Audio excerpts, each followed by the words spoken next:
اس بات کو کہ ہم نے پہلے بھی کہا تھا، قومی اسمبلی سے قرارداد پاس کی تھی کہ کشمیر کے اندر جو ظلم ہو رہا ہے اس کے اوپر اسلامی سربراہی کانفرنس منعقد کی جائے۔ عمران خان صاحب کہتے ہیں کہ میں بڑا سفارتکار ہوں، بھئی آپ کی سفارتکاری کا یہی امتحان ہے۔ قومی اسمبلی نے مطالبہ کیا ہے کہ کشمیر کے اوپر اسلامی سربراہی کانفرنس کا اجلاس فوراً بلایا جائے۔ اب ہندوستان کے اندر مسلمانوں کے خلاف دہلی میں بدترین فسادات ہوئے ہیں۔ یہ پاکستان کا فرض ہے کہ وہ اسلامی دنیا کو مسلمانوں کے خلاف کیے جانے والے ان جرائم کے لیے موبلائز کرے اور بھارت پہ سفارتی دباؤ ڈالے کہ وہ مسلمانوں کی نسل کشی کی پالیسی کو ترک کرے، وہ کشمیر سے کرفیو اٹھائے، وہ کشمیر سے انفارمیشن بلیک آؤٹ ختم کرے۔ میں حکومت سے مطالبہ کرتا ہوں کہ وہ فوری طور پہ اسلامی سربراہی کانفرنس کا اجلاس بلائیں اور کشمیر کے اور ہندوستان کے مسلمانوں کے اوپر جو مظالم ڈھائے جا رہے ہیں اس کے اوپر OIC کی سطح کے اوپر ایک بھرپور موقف سے بھارت پہ سفارتی دباؤ ڈالنے کے لیے کارروائی کریں۔ اور ڈاکٹر صاحب یہ بتائیں کہ میاں نواز شریف صاحب کا ابھی تک جو سرجری ہے وہ نہیں ہو سکی، مریم نواز کے حوالے سے نواز شریف صاحب وزیر کہ پہلے وہ آئیں گی تو ہوگی، تو اس مسئلے کا حل کیا ہے؟ جی دیکھیے، کیا دیکھتے ہیں آپ؟ مجھے افسوس سے کہنا پڑتا ہے کہ یہ حکومت بیماریوں کے اوپر سیاست کر رہی ہے۔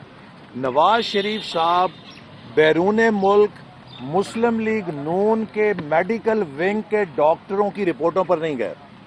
نواز شریف صاحب کو بیرون ملک جانے کی اجازت تب ملی کہ جب حکومت کے اپنے ڈاکٹرز نے اور شوکت خانم ہاسپٹل کے ڈاکٹرز نے تصدیق کی کہ ان کی بیماری بہت سنگین نوعیت کی ہے اور انہیں علاج کے لیے باہر جانے کی ضرورت ہے۔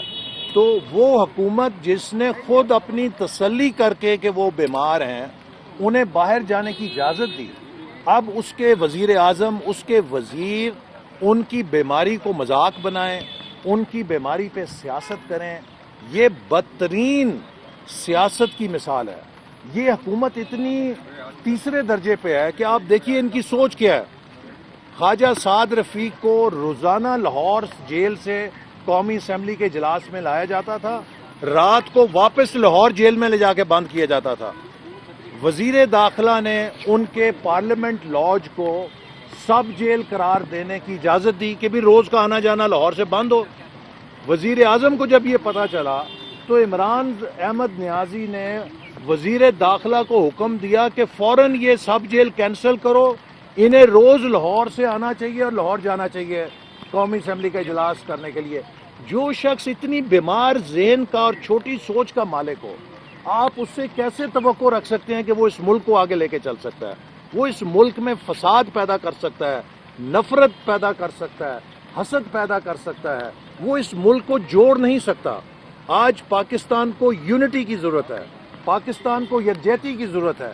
ہمارے مشرقی سرحدوں پہ خطرات ہیں، ہمارے مغربی سرحدوں کے اوپر بڑے خطرات پیدا ہونے والے ہیں جب امریکہ وہاں سے پل آؤٹ کرے گا اگر ہم نے ہوش نہ کی۔ ہماری معیشت تباہ ہو رہی ہے اور ہمارا وزیر اعظم اور ہماری حکومت اس کا صرف انتقامی ایجنڈا ہے۔ اس کو جیل میں ڈال دو، جھوٹے مقدمے قائم کرو، اپوزیشن کی آواز کو دبا لو، کتنا دباؤ گے؟ It is hard on opposition and soft on government۔ یہ حکومت کے سیاسی انتقام کے ایجنڈے پر عمل درآمد کا ایک ادارہ بدقسمتی سے بن چکا ہے۔ اس نے احتساب کے عمل کی ساکھ خراب کر دی ہے۔ نیب کے کیس تو بہانہ ہے، اپوزیشن کو اصل میں دبانا ہے۔ یہ ایجنڈا ہے جس کے اوپر یہ کھیل چل رہا ہے، لیکن ہم ان ہتھ کنڈوں سے نہ مروب ہوں گے، نہ ان ہتھ کنڈوں کے آگے ہتھیار پھینکیں گے۔ اس جیسے یہ 20 اور جھوٹے مقدمے بنا لیں۔ ہمیں پاکستان نے جو کچھ دیا ہے اب وہ لٹانے کا وقت ہے کہ ہم پاکستان کے عوام کے لیے اس ملک کے اور سچ پہ کھڑے ہوں۔ اس حکومت کی جو معاشی تباہی ہے وہ قوم کے سامنے پیش کریں۔ یہ ہمیں اس معاشی غلامی پہ لے جانا چاہتی ہے حکومت، اس ایجنڈے پر کام کر رہی ہے جس میں پاکستان کے ہاتھ اور پیر باندھ کے پھر ہم پر شرطیں آئیں گی کہ اپنا ایٹمی پروگرام فریز کرو اپنا میزائل پروگرام فریز کرو، پھر آپ کو اکنامک بیل آؤٹ ملے گا. یہ اس طرف ہمیں دھکیل رہے ہیں. 2 سالوں میں 6% گروتھ کو 2% پہ یہ لے آئے ہیں. اتنی تباہی کی اس سے پہلے دنیا میں کوئی مثال نہیں ہے. عمران خان کا اکنامک ہٹ مین نہیں، ایک اکنامک ٹیررسٹ کے طور پہ پاکستان کی تاریخ میں نام لکھا جائے گا. اس نے پاکستان کے عوام کے خلاف اکنامک دہشت گردی کی ہے. آج آپ دیکھیے مہنگائی کہاں ہے، بے روزگاری کہاں ہے، غربت کہاں ہے، ملک کی معیشت کہاں ہے، صنعت کدھر ہے، زراعت کدھر ہے. یونیورسٹیاں بند ہو رہی ہیں، ایچ ای سی کی فنڈنگ ختم ہو چکی ہے. ہم نے ایچ ای سی کی فنڈنگ کو دگنا کیا تھا، انہوں نے 50% کاٹ دیا ہے. آج ہر پاکستان کی یونیورسٹی بدترین مالی بحران سے دوچار ہے. یہ کہتے تھے جی ہم نوجوانوں کی پارٹی ہیں.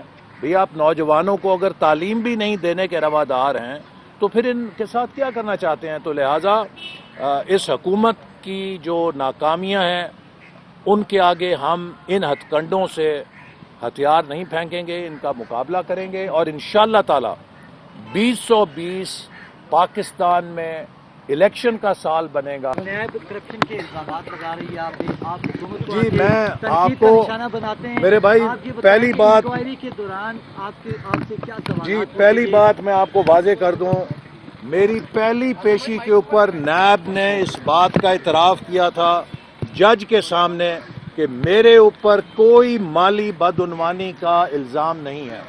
میرے اوپر الزام یہ ہے کہ میں نے نارووال سپورٹ سٹی کو بنانے کے لیے اپنے اختیارات کا استعمال کیا. نارووال پاکستان کا حصہ ہے. نارووال نہ اسرائیل میں ہے نہ بھارت میں ہے. اگر نارووال کی ترقی میں کوئی کردار ادا کرنا میرا جرم ہے تو مجھے اس جرم پہ فخر ہے. تھینک یو سر، بہت شکریہ.